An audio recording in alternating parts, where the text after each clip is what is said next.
ଆମ କାକରକୋଣ୍ଡା ଛକ ଦୋକାନ ଏଠି ଚଲାଉଛି ଆଉ ପାଣି ବଢି ବଢି ଚାଲୁଛି। ବର୍ଷା ବି ଛାଡୁନାହିଁ, ରାସ୍ତାଘାଟ ବନ୍ଦ, ସୁବିଧା ରହୁଛୁ ଆମେ। ହଁ, ଘର ଭିତରେ ପାଣି ପଶିଯାଇଛି ଆଉ ଦୋକାନ ଭିତରେ ବି ପାଣି ଭର୍ତ୍ତି ହେଇଛି। ଆଉ ବର୍ଷା ତ ଛାଡୁନାହିଁ, ରାସ୍ତାଘାଟ ବନ୍ଦ ହେଇଯାଇଛି।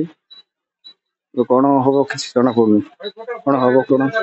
ଆମେ ଏମପିବି 23 ନମ୍ବର ଲୋକ କାଙ୍ଗରକୋଣ୍ଡା ଛକକୁ ଆସିଛି। ପୁରା ପାଣି ବୁଡି ଯାଇଛି, ପୁରା ବିଲ ଖାଲ ସବୁ ବୁଡିକରି ଅଛି, ଘର ବାଡି ପାଣି ପଶିବା ଉପରେ ଅଛି। ଆଉ ସେ ପରିକାର ଚାଲିଛି ମାଲକାନଗିରି ଜିଲ୍ଲାରେ ଦୁର୍ନୀତି। ଆଉ ବ୍ରିଜ ଭାଙ୍ଗି ଯାଉଛି। ପ୍ରତି ବର୍ଷ ଏଭଳି ଦୃଶ୍ୟ ଆପଣ ଦେଖୁଛନ୍ତି, ଟିକେ ବର୍ଷା ହେଲେ କି ବେଶୀ ବର୍ଷା ହେଲେ ନଦୀ ବୁଡୁଛି, ତାପରେ ମଧ୍ୟ ରାଜ୍ୟ ସରକାର କୌଣସି ପଦକ୍ଷେପ ନେଉନାହାନ୍ତି, ବ୍ରିଜ କାମ ଗୁଡାକ ସମ୍ପୂର୍ଣ୍ଣ କରୁନାହାନ୍ତି, କଣ କହିବେ? ନା ସେଟା ତ ବାରମ୍ବାର ରାଜ୍ୟ ସରକାରକୁ ଜଣାଇ ହଉଛି ଯେ ଆମର ବ୍ରିଜ ହଉନି କି କୌଣସି ଜାଗାରେ କୋନ କାଲଭର୍ଟ ଭଲ ନାହିଁ, ରାସ୍ତା ଭଲ ନାହିଁ, ତାପରେ ଘର ବାଡିରେ ପୁରା ପାଣି ପଶୁଛି। ତାରପରେ ବି କୌଣସି ଜାଗା ରାଜ୍ୟ ସରକାର କୌଣସି ସମାଧାନ ନଉନି।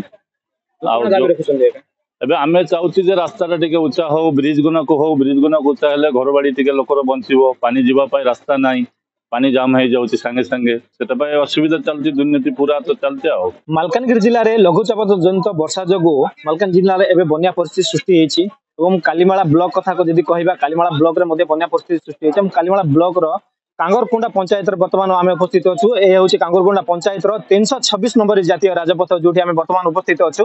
ଆପଣ ଏଠି ଦେଖିପାରୁଥିବେ 326 ନମ୍ବର ଜାତୀୟ ରାଜପଥରେ କିଭଳି ଭାବେ ବନ୍ୟା ପାଣି ମାନେ ପ୍ରଭାବିତ ହଉଛି ଏବଂ ଗାଁ ମଧ୍ୟ ଦେଖିପାରୁଥିବେ 326 ନମ୍ବର ଯୋଉ ରାସ୍ତା କଡରେ ଗାଁ ଗହଳି ରହିଛି ବା ରାସ୍ତା କଡ ଦୋକାନ ବଜାର ରହିଛି, ସେ ଦୋକାନ ବଜାର ମଧ୍ୟ ଏଠି ପାଣିରେ ବୁଡି ରହିଥିବା ଦେଖିବାକୁ ମିଳିଛି ଏବଂ କିଛି କିଛି ଦୋକାନ ମଧ୍ୟରେ ଆପଣ ଦେଖିପାରୁଥିବେ ପାଣି ମଧ୍ୟ ପ୍ରବାହିତ, ଦୋକାନ ଭିତରେ ପାଣି ପ୍ରବାହିତ ଦେଖିବାକୁ ମିଳିଛି। ଏବଂ ଅପରପକ୍ଷେ ଯଦି ଏପଟେ ଦେଖିବା, ଆପଣ ଦେଖିପାରୁଥିବେ ଦୋକାନ ପାଖରୁ ଜଷ୍ଟ ଗୋଟେ ଛୋଟ ନାଳ ଗୋଟେ ଯାଇଛି, ତା ମଧ୍ୟରେ ମଧ୍ୟ 3 ରୁ 4 ଫୁଟ ପାଣି ଏଠି ପ୍ରବାହିତ ହୋଇଥିବା ଦେଖିବାକୁ ମିଳିଛି। ଏବଂ ଖାଲି କାଙ୍ଗରକୋଣ୍ଡା କଥା ନୁହେଁ, କନ୍ୟାଶ୍ରମ କଥା କୁହନ୍ତୁ, ପଟୁରୁ କଥା କୁହନ୍ତୁ, 96 କଥା କୁହନ୍ତୁ, এই ସବୁ ନଦୀରେ ପାଖାପାଖି 3 ରୁ 4 ଫୁଟ ପାଣି ପ୍ରବାହିତ ହେଉଥିବା ଦେଖିବାକୁ ମିଳିଛି ଏବଂ କାଙ୍ଗରକୋଣ୍ଡା ଗାଁ ମଧ୍ୟରେ ମଧ୍ୟ ଜଳ ପ୍ରବାହିତ ଦେଖିବାକୁ ମିଳିଛି ଏବଂ ପଟୁରୁରେ ଦେଖି ଯଦି ଆପଣ କହିବେ ପଟରୁ ଗାଁ ମଧ୍ୟରେ ମଧ୍ୟ 4 ରୁ 5 ଫୁଟ ପାଣି ପ୍ରବାହିତ ଦେଖିବାକୁ ମିଳିଛି। ଏବଂ ଯଦି ଆମେ ବିଚାର କରିବା, ଏହା ପ୍ରଥମ ଘଟଣା ନୁହେଁ, ମାଲକାନଗିରି ଜିଲ୍ଲାରେ ସ୍ୱଳ୍ପ ବର୍ଷା କିମ୍ବା ଅଳ୍ପ ବର୍ଷା ହେଲା ପ୍ରତି ବର୍ଷ ବର୍ଷା ଋତୁ ଆସିଲେ ଏଭଳି ଦୃଶ୍ୟ ଦେଖିବାକୁ ମିଳୁଛି, ଯାହାଦ୍ୱାରା କି ଲୋକମାନେ ବହୁତ ହଇରାଣ ହରକତ ହଉଛନ୍ତି ଏବଂ ଉଭୟ ପାର୍ଶ୍ୱରେ ଶହ ଶହ ଗାଡି ବାସ ଏବଂ ଆମ୍ବୁଲାନ୍ସ ଅଟକି ରହିଥିବା ଦେଖିବାକୁ ମିଳୁଛି।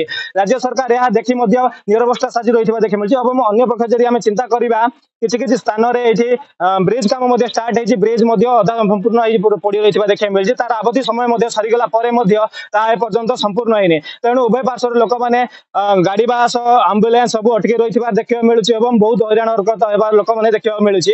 ଏବଂ ଯଦି এই ବର୍ଷ କଥା ବିଚାର କରିବା, ତାହେଲେ ମାଲକାନଗିରି ଜିଲ୍ଲାରେ ଲଗାଣ ବର୍ଷା ଯୋଗୁଁ 7 ରୁ 8 ଥର ବ୍ରିଜ ଏବଂ ନଦୀ ନାଳ ଫୁଲ ହେବାର ଦେଖିବାକୁ ମିଳିଛି।